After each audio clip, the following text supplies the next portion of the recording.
regarding the incident that most in attendance were discussing by game's end. At some point prior to the 8th inning of last night's game, Wayne Consalvi's phone rang in Pottstown, PA.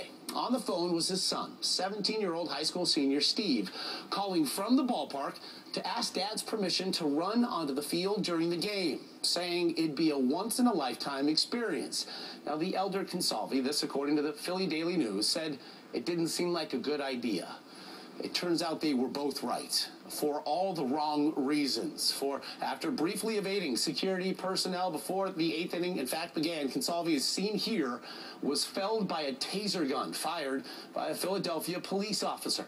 Consalvi was said to be down some 30 seconds after being hit before being escorted from the field under his own power. Now, this is what the elder Consalvi went on to say to the Philadelphia Daily News, calling it just teenagers having fun. He said, and I quote, "I don't recommend running on the field, but I don't think they should have tased him at all," end quote. Now, the team later confirmed it would cooperate with police investigating the use of such force. A police spokesman here, Charles Ramsey, had this to say to KYW Radio, police commissioner, about the incident, and I quote, "It was inappropriate for him to be out there on the field.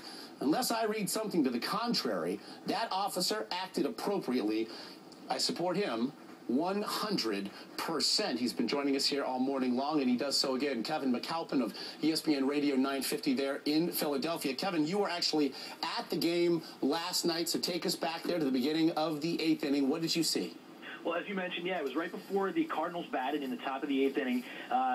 First thing you hear is the crowd start cheering. You look up and you see this 17-year-old running from right field towards center field, and as he eluded the police and the security, the crowd got louder and louder, sort of encouraging him. And then next thing you know, about a minute or so later, he was tasered, lying on the field. The crowd then turned from cheers to boos, and then back to cheers as he was escorted off the field. So it seemed like the fans were really encouraging him, but I believe many of those in attendance last night will now think twice before they think about doing the same. And certainly security concerns in this country are a different matter altogether. This coming in the aftermath of an reported attempted terrorist attack in Times Square. Certainly now, with security concerns running at an all-time high, I wonder what has been the reaction of the city to this incident.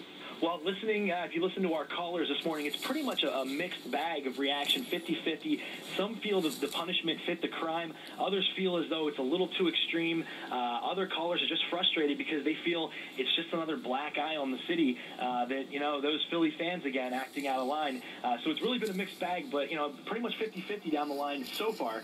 Fans that feel as though the punishment fits the crime, or others that think it was just a little too extreme. Again, Police Commissioner Charles Ramsey there in Philadelphia saying that he supported the action 100%. I wonder, is there any update now as to what, again, the 17-year-old Steve Consalvi faces legally? Well, he spent the night in jail. He was checked by a doctor, as is standard procedure after you're tased. He's facing criminal trespassing charges, among a few other related misdemeanors, but that's the latest as far as he did spend the night in jail and was released this morning. Again, high school senior on his way to Penn State in the fall. Fair to say, a night that he will never forget. Kevin McAlpin joining us here all morning long from ESPN Radio 950 there in Philadelphia. Kevin, we really appreciate the time today. Thanks a lot.